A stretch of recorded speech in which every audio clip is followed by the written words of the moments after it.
Hi, everyone. Welcome to the Kimberly Cloud Show. I'm your host, Kimberly Cloud. I have a very sparky, funny, you just don't know. I can't wait to get her story out. Can you go ahead and tell the people your name and where you're calling from? Yes, hello everyone. It's Anita Parker here from the beautiful Kelowna, British Columbia, Canada. Wow, I didn't know you were there. It's amazing the connection. So I just want to dig right into it. Tell me about your past leading up into your present. Yes. Okay. Well, I would say I always like to bring it back to the age of 5 when I started my entrepreneurship without me even knowing. And my mom was a single mom, raised 3 kids on her own, and we would go to work every single Saturday with her on the farm. And I made sure I was the youngest of 3, 2 older brothers, that I would always make the most money in our family household to help provide for our family. In those years, there was, I guess, almost 6 years that I went through childhood abuse. And that for me, although no one ever wishes that upon themselves or anyone else, in a lot of ways, it was a gift because I was able to end generational trauma that was happening within our family household. Now, through those years and then leading up to my teens, the teen years were very much burying, pushing down the trauma because when things like that happen to you as a young child, you don't actually fully register if you made that up or it actually happened. And so that led me down a spiral of drinking, drugs, finding love in the wrong places. And when I was 25, I actually had a car accident, 4-car pileup that I was in. And that for me was the divine intervention. Now, I didn't know at the time that that car accident would be pivotal for ending that generational trauma because what happened was I started digging deep into getting help, working with a psychologist. And really, what I was in those appointments for was not the car accident, it was to go heal and forgive, the younger Anita. And most importantly, I had an opportunity to confront my abuser, which most victims don't do. And I did. And in that conversation that we had, you know, there was a huge understanding and forgiveness and love. And again, that may sound strange, but the thing was, is that person that was doing that to me, the same thing was happening to them. And so in that moment, the understanding and the compassion that I had for them, and we were young and didn't understand, and we stopped it right there in its tracks. And from there, it just became a deeper of like having respect, not only for myself, reclaiming myself as an individual. It was like, how do I navigate forward in my life and have healthy relationships? Because at that point, I married young and I was already going through my first divorce. So, and I laugh only because, you know, it's almost an understanding of we change so much from decade to decade that I was obviously not ready to get married at that age. So navigating through that and doing a lot of healing and working with a lot of holistic practitioners, etc., helped me navigate through. Tell me about the holistic doctors, what they help you with. Yeah. Yeah. So the one lady that I worked with, she was also a homeopath. And I also worked with someone that did Reiki. And so there was a lot of release of, with Reiki, you're shifting energy, releasing energy. So that's exactly what was happening is those memories that were embedded in my body, especially in muscle tissue where people do bury emotion. There was a lot of release in that. And then with the homeopath, it was a lot of work, not just with different tinctures and remedies, but a lot of emotional work, to which she actually introduced me to Wayne Dyer, who was the godfather of motivation. He was a brilliant author. And I remember diving into his work going, I'm going to meet this man one day and thank him for saving my life. And 3 years later, I met him and he brought me up on a stage at a Hay House convention. It was insane. Like, I am a manifesting generator, 100%. And I got to spend that time and chat with him up on the stage and thanked him in front of, thousands of people for his impact on my life. Wow, well said, by the way. Can you tell me about, how do you see personal development? Yeah, there's a lot of avenues to personal development. There's a spiritual side, a physical side, a mental side. And for me, personal development is to have all three of those pieces together. I think a lot of times, I can tell you, even for myself, with past issues with eating disorders and things like that, we, and it makes sense from all the trauma, we we think we need to lose weight, but actually, for me, my realization was I needed to lose emotions that were negative, trauma that was negative. Yeah, that's actually what it was about. I was literally harboring and festering all that trauma physically on my body. And so when I Do think, you agree? Do you agree it can do harm if it gets stuck in there? That emotion, it can do colon cancer, health issues. Tell me about that. 1000%, every ailment is linked to an emotional piece that needs healing in life. I believe that deeply. I know for some people they call that woohoo, and it's not, it's the reality. For literally 40 plus years, I've had a shoulder. Well, I would say during my hygiene career, so that might be a little bit of an exaggeration. I would say for 20 years, I had a shoulder issue. And when I went to see a homeopath here in my home town now, they're like, that is actually linked to you, like, not dealing with an area in your life. I'm like, I know what the area is. Let's go clean that stuff up. And Wow. so there was a lot of releasing, not just with her, but for me, it was, here's the emotional piece. It was a lot of journaling. Again, it was Anita reclaiming a piece of her that she lost, because not only did I go through childhood abuse, I had a best friend's brother who actually sexually assaulted me. I went different pieces. One thing that I've never shared is, like, I've terminated a pregnancy, and for the longest time, I thought I was, like, in the back of my head, oh my God, I'm capable of murdering someone. And to carry that for multiple decades Yeah. is insane. And when I finally healed that piece of me, that was the last puzzle piece. This shoulder is like the best it's ever been. And it was like, and I got to go back and, like, literally reclaim that piece of Anita and bring her back into my body, because she was lost for so long.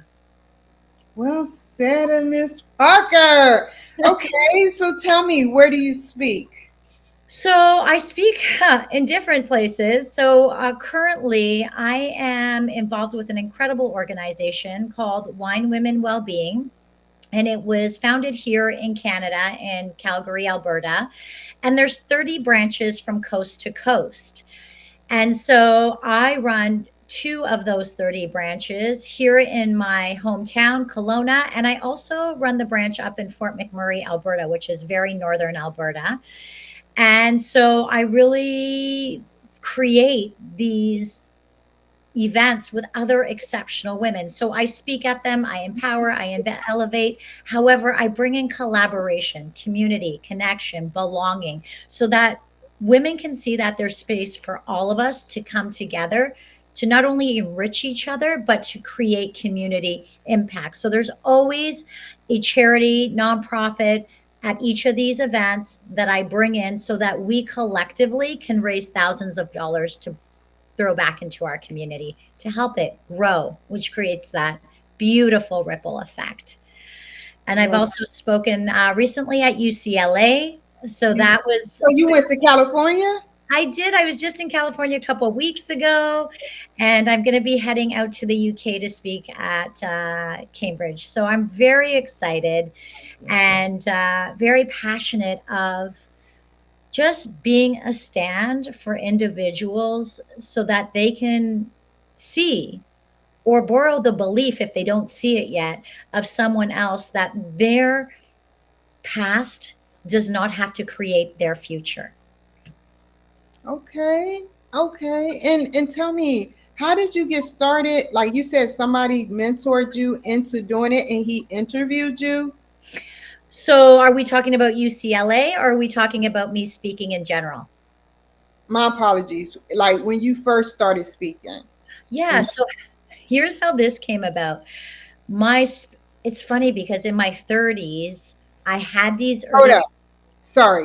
Y'all Yeah, have to know. How old are you, Miss Parker? I am going to be 49 this year, so I'm currently Woo! 49. Oh my God, you look good for your age. Go Thank ahead. Go ahead. Thank you. So, yeah, in my early 30s, I really had this vision literally of me being on stage, helping, empowering, elevating people. I just didn't know how it was going to happen. And in 2020, when the whole world shut down, I started an online health and wellness business. And it became a vehicle for me to help others create the success that I had created. And during that, and working with this company, there was a lot of personal development. So I quickly rose up high in that company to a VP status. And I took it really seriously. I'm like, I hear you. You are showing me this is like, and I knew it was only a vehicle, that this is where I'm supposed to be. Because what happened is I started training people, across the country, into the US, overseas. And I was just like, I had to like get more mentoring in this. So I had a dear friend, or I still have a dear friend, who became a mentor. And I started doing all of her leadership development, coaching programs, etc. So that not only was I enriching and nourishing myself, I was putting that outwards towards a team that I was creating across the country and into the US. And so that was the beginning. And during all of that, I was like,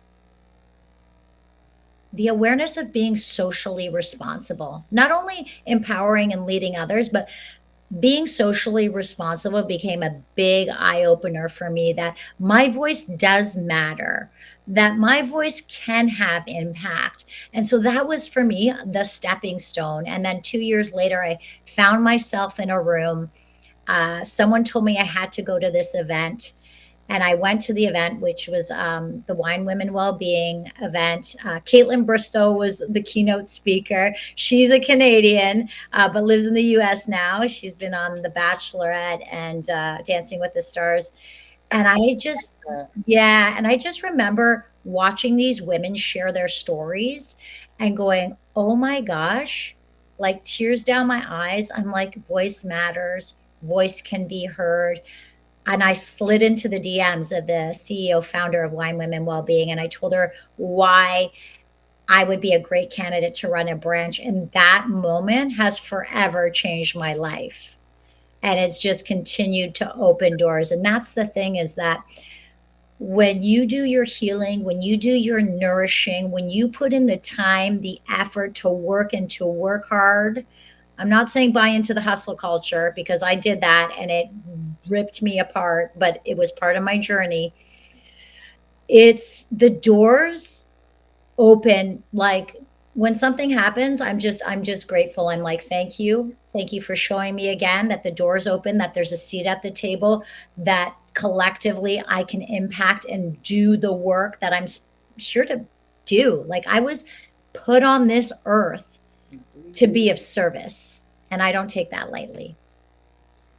Where do you see yourself going? Like, do you see yourself going into politics, or where do you see yourself growing with the coaching? How do you see that? Yeah, that's a great question. I never would have considered politics in the past, but I feel this light nudge, Yes. Yes. which is interesting. Now, what I am doing with the coaching is, here's the thing: when our world forever changed in 2020, corporate changed drastically, as we all know. And the thing is people want heart-led leaders. People are not looking for vertical relationships. People want that horizontal relationship where everyone's like right here. No Like one that. wants to be talked down to. No one wants to be like, people want to be valued. People, not that people shouldn't be told, hey, listen, we really need to find a solution to this. Um, in a respectful, empowering way. So I feel like there's a big calling for me to work with corporate, which is exciting, and giving them the pillars to not only have a successful business, to be a heart led leader. Greater things happen that way. They can navigate through things in a more efficient and successful manner. And I don't just mean success in a monetary way, I mean success in all ways. In morals and values and beliefs, etc. And so that's where I see it. And yeah, I do feel that nudge. I feel like I now know, I feel like the politics thing is probably going to come at some point here, and I'll just wait for Yeah, I think you should be the next prime minister or something. it. Isn't that the president? The president of Canada is the prime That's minister. great. Well Okay, yeah. done. You're Well, very smart.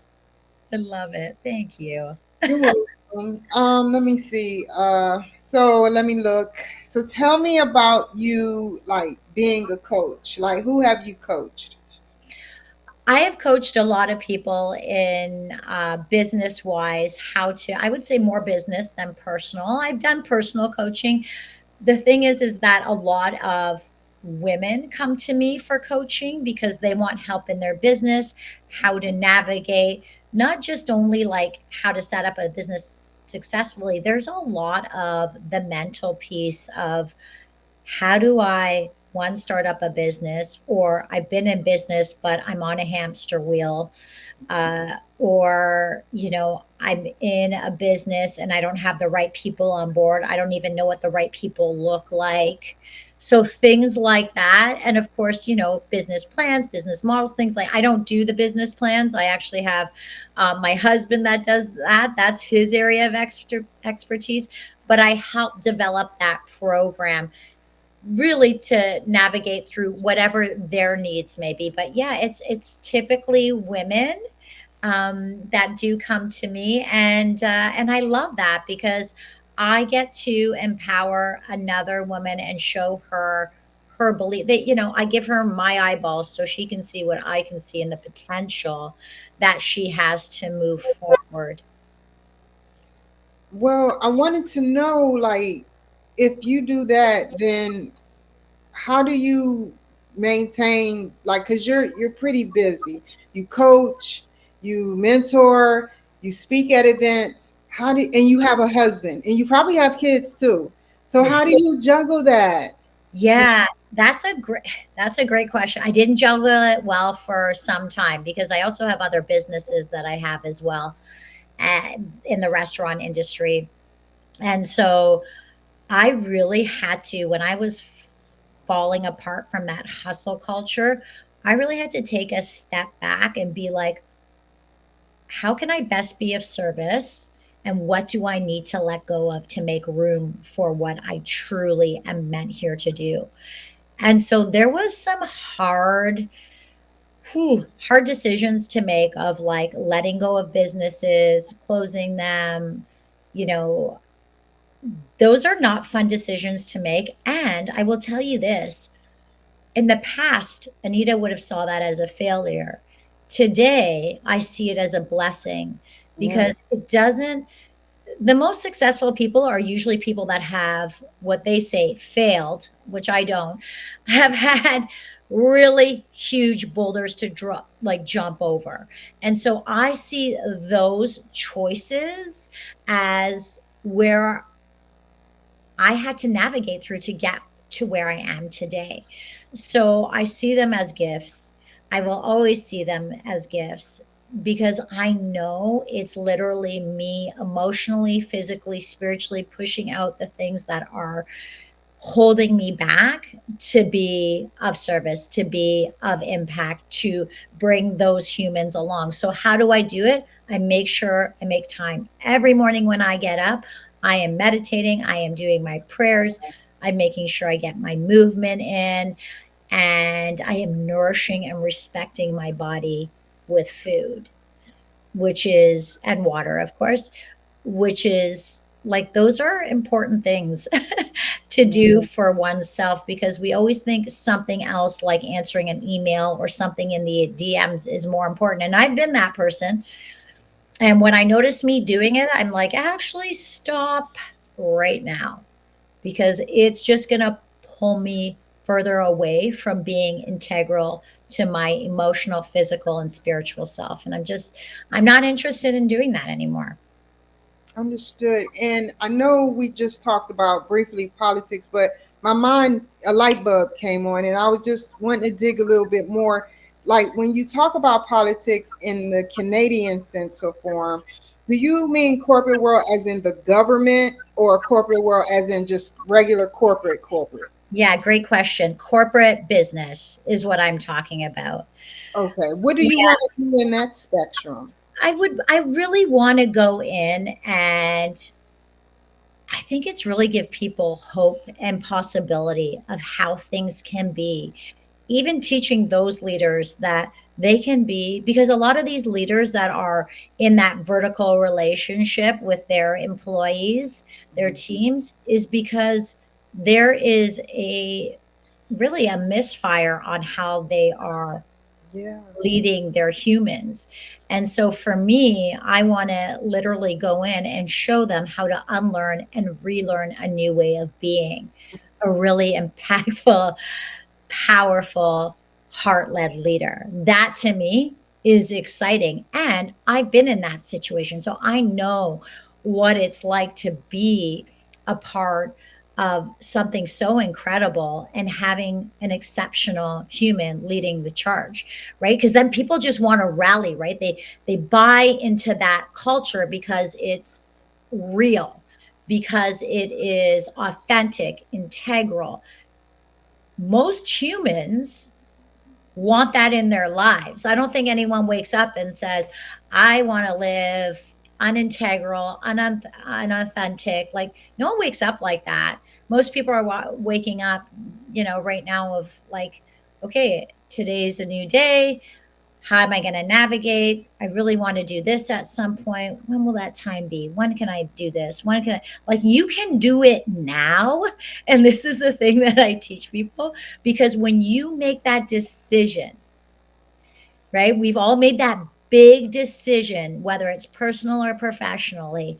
You will do whatever it takes to achieve that. So people will often, in a lot of other interviews, people will ask me about business stuff. And it's like, how did you create the success? It's like, because I decided and I believed in myself. So imagine having not only a leader, but a team of humans doing that together and Yeah. changing that narrative.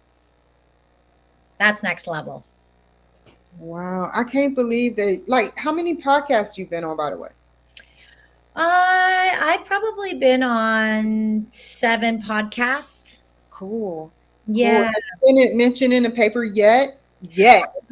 yes. I've been in a couple press releases. I have a really big event that I'm holding this Thursday, and this is a tour that will go across the country. And we're kicking it off here in my hometown. And so I've been in the press a couple times for news release on the radio. Tell Uh, me about the radio. The radio. I the gotta know. the old school radio. And I've also been on television for an interview with TELUS, which is a big TV company, media outlet here in Canada. I am proud of you. Tell me about the TV. What did they ask you? How did it go? How did you feel? I'm pretty sure you're not shy because you do coaching and speaking. So yeah, tell me about it. Yeah, it was honestly, and that's a great little point there, because a lot of people are like, aren't you nervous? Aren't you scared? And I'm like, when you speak your truth, there's no fear in that. When you've done the work, you speak from your heart, and it just comes organically. So it was the interview with Telus Story Hive was really such a cool moment, because I did speak about wine women well-being. And the funny thing is the the events have nothing to do with wine. It's just when that founder created this business, it was just the season in her life. It's funny because I don't actually really drink because I just don't care to. It's, yeah, my body just says, actually, this isn't really for you. And so in that interview, it was just really sharing one, the birth of this brand and what we do across the country to really bring humans together to show them that we can stand together no matter where you come from, and we can create exceptional things together. So that interview was, it was a lot of fun. I quite enjoyed it, and it just felt, I've rewatched it a couple of months ago and I was like, such a sense of freedom, a sense of knowing, a sense of a safe space. And that's, these events are really about creating that safe space.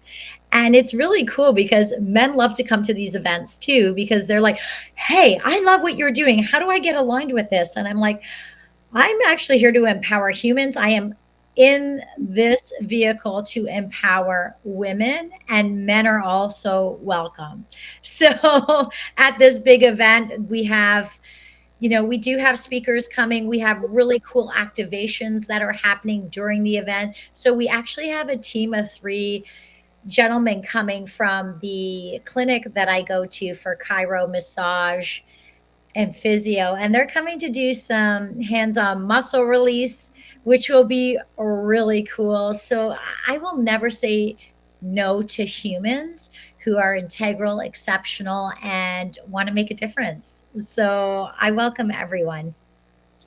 You know, I like the way you speak. You know, I just keep hearing the word humans. That's a key word to me. And I'm like, okay, you don't look like an alien. So I'm like, who is Anita Parker? But I'm listening. So tell me, I have a question for you. I had four businesses. I want your advice on something. Four businesses: Blue Cloud Cleaning, Genuinely Michelle Wiggs, Wiggs for Success, and obviously the Kimberly Cloud Show. And what I did was, my strategy was, I put things on the back burner and I turned it one on medium, one on high, one on low, or one just turned off. It didn't work. It didn't work. I didn't have the right support system and things were going bad for me at that time. Tell me, if you had, how many businesses do you have, and how do you manage to take the time as a human to juggle those? What a great question. So you and I have sat in the same chair clearly. At one time, I had five businesses. And yeah, and here's the thing, in the moment, for me, and I'd be real transparent, and I always will be, is that I had to prove to myself at that point that I could do the things. And so, with that, let's be honest, that's a little ego. I can call myself out on that stuff. And the thing with ego is that, I don't know if you've ever heard this saying, the acronym for ego is edging God out. And, right? Yeah. Yeah. And for me, that's exactly what was happening. I was at the time not being able to really fire all the cylinders and be my best version of me in each of those businesses. I was falling short, and then I was talking to myself, even if it wasn't out loud, in my head, talking to myself, and you're feeding that your subconscious garbage when you are talking about how you're doing a crappy job. And I just wasn't willing to do that anymore. And so for me, as I mentioned earlier, I had to let go. And I was literally letting go of one thing at a time. And there, each time I let go of it, there was a freedom, or I put others in charge and put them in the leadership roles. That's the other piece, because and I have a business where I don't have the right leader. And the thing is that you can't create success when you don't have the right person. And I feel that it's hard nowadays to find the right person in this specific industry anyway. It's hospitality. And it's hard to find the right leaders who are as ambitious or that have the drive to create the success. And when you are in a position where you've got all these businesses, and of course, we start business to create success, and you don't have the right people, it's really it's not a fun journey. And that is the thing. It's like you have to make those hard decisions. If I can't find the right person, do I sell this? Do I close this? And so, a couple months ago, there was a business that we actually ended up shutting down because we were bleeding from it. And it was like, I actually wasn't like, oh no, like this is embarrassing. What will people think? I actually was like, this is necessary. This is important for the health and well being of myself and my family. And it felt so good to close those doors. Of course, we always want best case scenario. We can sell it, we can move on. And that just wasn't the case with this. And I was really at peace. In the past, Anita would have been like, oh my God, what are people going to say? What are people going to think? And I think that was the one thing in 2020 is that people stopped caring about what other people would think of them if they tried something new. Because a lot of people did try new stuff. They went on to online businesses. They used their social media platforms to create success. It's what I did. My success is from my Instagram. Literally, because I showed up boldly as Anita and stopped caring about what might they think about me. Because in the past, I would think, oh, what are they going to think about me? And then, I'm this person, and then they're going to see me doing this. And then when you're putting food on the table and keeping a roof over your head, you no longer, I'm not saying don't be a compassionate, loving human being, 1000%. And I am that person.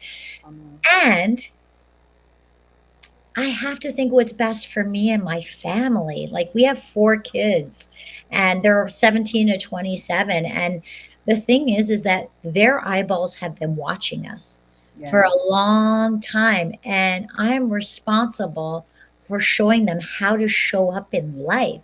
So if I show up as a meek, oh, what might they say? Like nonsense like that is because that's what it is. It's nonsense Mhm. and show them. Like when I was 45, I went back and finished my degree. It was just something I wanted to check off. I was at the table with my kids doing homework. So you really, yeah, you just really have to show up and be bold and be you and know when to cut the ties. And if you can cut the ties in a way that, you don't have to, from a business perspective, have to lose money, I mean, that's just an absolute gift. If you have to cut ties and there's a loss, there's a loss. You learn from it. It is your new wisdom and knowledge to go further along the road. Thank you. And I have two other questions before more. I just I love I it. just wanted to talk about the limited partnership. Is that what you had with the one that you had a limited partnership with the partner that's not doing his or her job, right? Is that what it's called? Yeah, yeah, exactly. So, and the thing is that, there's a lot of conversations, multiple conversations, the same conversations. And it's just like, I have to actually believe in what you're showing me. And Right. so this is no longer on them. When someone keeps showing you who they are and they're not willing to do the work and move forward, they've showed me. And I have to open my eyes and my ears to that. So for me, it's not like, hey, my God, like, why can't you just this and why can't that's irrelevant. The Mhm. thing is their capacity is here. Even though you want them here, they're here and they're showing that. And so that's, working with them on that angle and respecting that. If you can't find someone else is just the way it is. And having businesses in a different province is tricky. I mean, we've been doing it for years. My husband's been doing it for 3 decades. I've been doing it within the last 8 years, and it's tricky because you really have to have the key people involved. Well said. And tell me, we're going to dig into spirituality, Miss Parker. How is your spirituality? I mean, I really do believe that, from a spiritual perspective, I have to feed that, love that, embrace that, be open to that. And so for me, I will say at a young age, I used to really kind of get scared because there was like I just have always had really good intuition and foresight on things. A lot of times I would see things ahead of when they would actually happen, and that stuff kind of freaked me out. And so I would bury that like, "Ooh, you're weird, don't do," I'm not saying I'm a psychic, but I am very much intuitive and can sense and feel a Are lot you of things. clairvoyant? In certain things for Don't others, yes. even tell Not the truth. Yeah, I am telling. Oh, yeah, I'm telling the truth. So what I'm saying is not really for myself as much, but more for others. Oh, wow. That's even a better gift. So I can see that. I mean, I can see in like when I dream, I do see a lot of things where I end up being, which is really cool. Places I'll visit ahead of time, and then show up there and be like, oh my gosh, I had this brilliant dream about this place. So that happens. So, I mean, I'm not a practicing clairvoyant, but I have been gifted I believe in my life, and it came to me at a very young age of of seeing and feeling things, especially for others, very deeply. And so now I embrace it. Have you ever thought that you probably is kind of angelic because there's angels on this earth and you don't have to answer that if I'll you're answer it. okay, great, great, great. I will answer that. So I love that you use the word angel. So I have massive angel's wings tattooed on my back. People always find it, they're like, you have tattoos? I'm like, yeah, do I have to be a certain way to have tattoos? Because they see me as a business professional. So when they find out I have these massive angel wings on my back, they're like, whoa. I'm like, yes, because I have literally been protected by the angels my whole life through. So the answer is yes. And whenever I'm flying, I always call on the archangels to be with me on my flights. And so I believe very deeply in that. Well said. Before we go any further, I have to tell you a quick story in another minute. So what happened to me was I was at a shelter and there was this young lady and people were talking about area 51, area this, and then all of a sudden she was telling me about things, and all of a sudden she pulled up her back. She wanted to tell me so much and she taught me so much. She pulled her back shirt off her back and there were angel wings. Wow. Yeah, and like it was weird stuff going on in my life. So I appreciate you telling me that. That's a powerful story, man. And I believe that you're angelic. I can tell by the way you talk, the way you carry yourself. I believe it. So, tell me an instance where something happened that you predicted it that with someone and that it actually happened. Or I hope I worded that right. Yeah, I can tell you. Whatever you want to. Yeah, I'm just trying to think of, I'm like going through my Rolodex of things that have happened. It's mostly so my best friend, oh gosh, quite a few years ago, was diagnosed with stage 4 cancer. And she had 3 young kids. And I was literally at the hospital the weekend before. Her and I and 2 other friends were actually in Whistler, BC for a big yoga retreat. And we came back and she wasn't feeling well and she ended up going to the hospital. And so she had, stage 4 vaginal cancer. She had some markers in her lungs.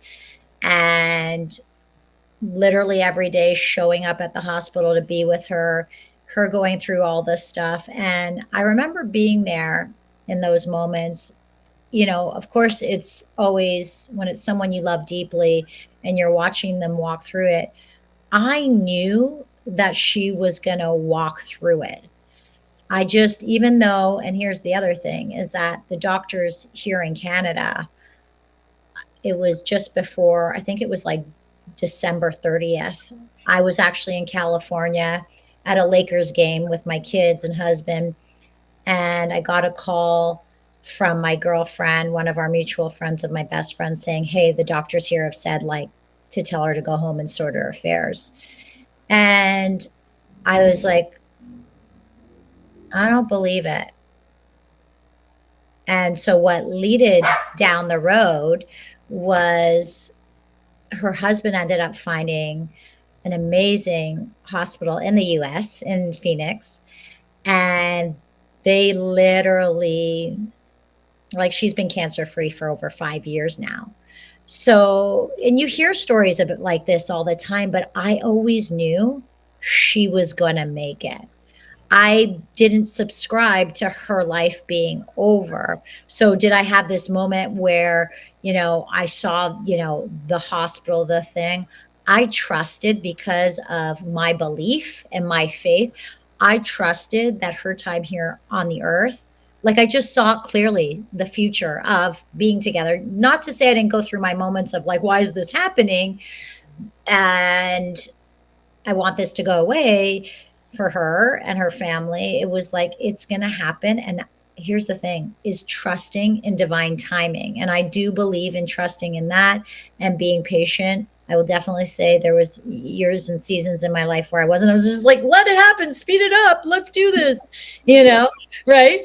And so I think that was kind of the beginning of me really trusting my intuition.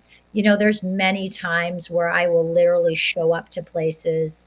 I was traveling through Italy this past summer and seeing places, and it was like I will see like that foreshadowing of places I will be going, because I know I'm going to be stepping my feet on many soils around the world. And and it's happening, going to the UK and speaking and so on and so forth. So I know deeply that I was working with a spiritual healer, and he was saying to me, this year is your building year. And he's saying, the spirits are showing me all these blocks. I'm like, you're right, it is. And he mentioned April, which is now. He said something big's happening. A lot of big things are happening. This is going to be the changing point for you for 2025 to help heal men, women, and children. And I'm like, I know this. I've always known this deeply. And I feel like I've been giving these cars. And that's why I say vehicle a lot, because I have seen the different cars. So I might not see exact events, but I'll see pieces of what shows me to get me to that stage to help heal, empower, and create impact. Well said. Do you believe in telekinesis? I was asking my last client that, and he's an engineer, and he said he does. He said, "Do we see the air?" I said no. He said, "But it's there." So what is your input on telekinesis? Yeah, I mean, it's the same with, like, again, my faith. It's like, do you believe in God? Well, for me, yes, I was raised Christian. I've Yeah. never seen God. Yeah, I'm a Christian, so it was like I believe that, like you said, there's angels on this earth. I do believe in God. I believe in the universe, the Holy Spirit, like all of it, because the at the end of the day, there are many ways to get to that one same point. So that's why when people ask me about, like, well, what is your faith? Sorry, I know I'm switching the topic a little bit. It's like, well, I believe it's all encompassing. Buddha, God, the universe. Even though I was raised a Christian, I believe it all works together for the greater good. Yes, well said. And where do you teach your children your values and everything? How do you do it? Like you go to church, or how does it? What a great question you're asking, because I was really hard on myself for a long time, because my brothers and I were raised Catholic. We're Italian. Both my parents are immigrants. So the Catholic Church, I love that I was raised with Christianity, because I think it made me the person I am today. And so when we moved, I'm originally from the Toronto area. And when we moved across the country 18 years ago, things are different here. You have to pay for education here for Catholic school. You have to, like, there's a lot of different things. And it was like at that time, moving with, literally a 20-month-old and a 8 months pregnant with this, with another one. It was just like, we don't have those kinds of finances, but we would take the kids to church every Sunday, like right from when they were babies. And I would say in the last X amount of years, there's been this guilt that hasn't been upholded probably in the last solid 5 years. And the thing is that I I don't want to have that guilt anymore, Yeah. because I know that I gave them many years of going to church. They know my beliefs. They know it's what I've shared with them. And so I have to trust that they're going to make, you know, healthy, positive decisions. They're going to make mistakes. Listen, we all make mistakes or choices. Yeah. And I hope it's based on being a good Christian human. Now, I mean, hey, there's good and bad in every culture, race, religion, etc. The thing is if you create those foundational pieces for your loved ones, then just like my mom, she had to let us fly, and we're going to have to go through life and figure it out. So we don't go to church anymore, but and I shouldn't say but and it's okay because we have our faith still. Well said. And tell me about I'm glad that you're doing this, by the way. I'm not just saying well said and moving on. Tell me about, okay, you sat up there, you were abused as a child, and you kept it in, and it was emotional baggage holding you. Then you got into Reiki homeopathic stuff. Now, what was the turning point where you started losing your baggage? Mm, I See what think, yeah, I do see what you're saying. I would say from that piece, I started losing that baggage and that physically that way when I was doing the work and then had that conversation with, the individual that was abusing me. That for me was like a huge unloading, like massive. And do you feel there was demons out to get you? I mean, like, there's good and bad in every family, and sometimes you have demonic things happen, and then your husband, abusing you either verbally or physically. You're light. You're the light. Of your area. You're an angel to me, and I feel like angels attract negativity because they see the light in you. Does that make sense? oh, I couldn't agree with you more. And the thing is that yes, I do believe that uh, there are definitely demons out there for sure, and they want to dim the light. And I've been in a relationship with the kid's dad, and it was verbally um, abusive. It wasn't a healthy relationship. It didn't start out that way. And it was literally preparing me for where I am today. Like, even now, I had a situation come up with work, and someone came at me, and I was like, they're coming at me because I'm on the right track and it's triggering them. It actually has nothing to do with me because I know my truth.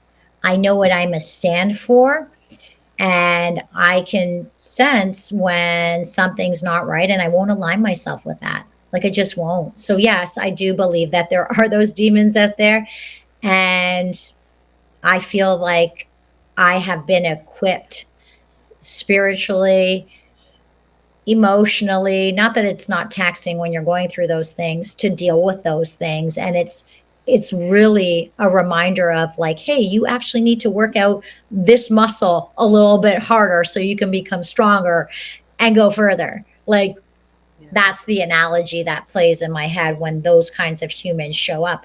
And we see them sometimes at the grocery store, and we see them, at the gym or yoga or wherever it might be, or the airport. And I got to tell you this story. It just came to me. We were in LA when I was speaking at UCLA, and the people in LA, literally so nice, like everyone. And my husband's like, You are the only person I know that could have a friendly conversation, say hi to someone with this huge smile on their face, and they're holding a chainsaw because there was someone grooming them. He's like, do you understand, like, the gift that you have to just undo things? Like, most people would be like, like, I'm gonna keep like walking, don't look, don't make contact. And I'm like, eye contact, how's your day, how are you? Like, he's like, that is, I don't think I've ever witnessed anything like that. And I said, I didn't even really notice it until you said it, because I'm just showing up as Anita Parker, right? The woman that my mother raised. Well said. So, Yeah. yeah. Oh my God. And lastly, tell me about, before we exit this, tell me about UCLA. How many people heard you speak and what did you talk about? Yeah. So I shared about my story. I shared about my story of, like, where you basically, where you come does not dictate where you are going. So I shared my story. And I'm just trying to think how many people were in the room. It was in one of the classrooms there. There was probably about 20 plus people. I ended up getting an interview with Easy Way, and which is going to be on Roku, which is really cool. And right? So that was amazing. And I don't know if you know who David Austin Green is. He was married to Megan Fox. He Oh, really? Oh my God. he was also speaking that day, and he spoke after me, and my husband's like, how is he going to follow that? And my Okay, husband my how husband can people on reach it. you? I, Like, I have to cut you off because we have 3 minutes, but okay, how can the people reach you? It yes, was lovely. no worries. They can reach me on Instagram at Anita Best Life. They can also reach me on my website at www.anitaparker.ca. Do you have any words of wisdom in under 30 seconds? In under 30 seconds, I would say, know and believe in who you are. And if you don't have that in you yet, please surround yourself with humans that see that greatness in you and borrow the belief of those exceptional humans. Thank you, Miss Anita Parker. You take care and stay on the line for a second. I have to talk to you. Y'all take care, man. Miss Anita Parker, give her a round of applause, man. Like, if you're out there, this is a beautiful, angelic woman that done been through stuff and overcame her challenges. So she deserves recognition. So hold on for a second.